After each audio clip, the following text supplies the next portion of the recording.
Bakit nga ba importante ang pagkakaroon ng long-term healthcare? Meron po tayong 6 na medical crisis na mararanasan natin kung hindi natin paghahandaan or pag-iipunan ang pagkakaroon ng long-term healthcare pag tayo ay nagretiro na.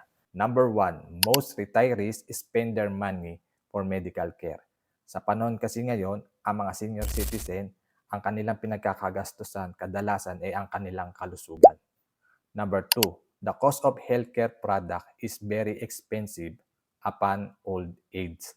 Kaya importante, ngayon pa lang na malakas tayo at may kinikita, ay mag-invest na tayo ng long-term healthcare. Number 3, HMO companies can no longer cover you if you are already sick. Yan, ang iniisip ng iba kapag bata pa, ayaw nilang mag-invest ng healthcare o long-term healthcare kasi hindi pa sila magkakasakit, malakas pa sila. Kapag tayo ay umidad na, doon nag-a-appear yung ating mga sakit. Tatanggihan na tayo ng mga HMO company kapag may sakit na. Number 4, hospital only accept cash or health card. Sa panahon ngayon, ang itatanong lang talaga ng doktor is yung kung meron tayong cash or health card. Hindi naman itatanong ng doktor kung gaano kalawak yung bahay natin or gaano kalawak yung lupa natin or kung gaano kadami yung sasakyan or naipundar natin. So, importante yung dalawang yan, cash or health card. Number 5, SSS and PhilHealth is not enough to cover medical bills and old age medical maintenance.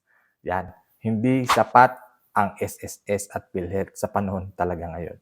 Yung mga pensyon ng mga senior citizen ay napupunta lang sa mga laboratories. Kulang pa sa pangkain sa araw-araw o sa isang buwan.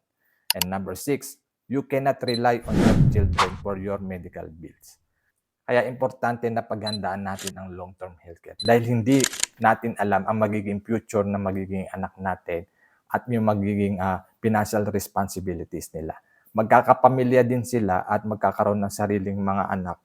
Pero huwag tayong umasa na tayo ay tutulungan dahil hindi natin alam yung magiging future nila. Kaya napaka-importante ang HMO. Good news, merong HMO sa atin sa Pilipinas. Ito yung Kaiser Ultimate Health Builder 3-in-1 Financial Solution.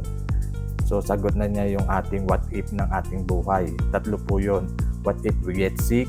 What if we die too soon? At what if we live too long? Kasi meron pong healthcare. Kapag nagkasakit ka, pabayaran ka.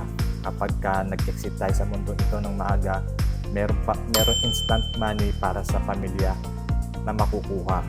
At kapag naman tayo nabuhay ng matagal, ay meron tayong makukuha or passive income na magagamit sa ating mga basic needs pagtanda.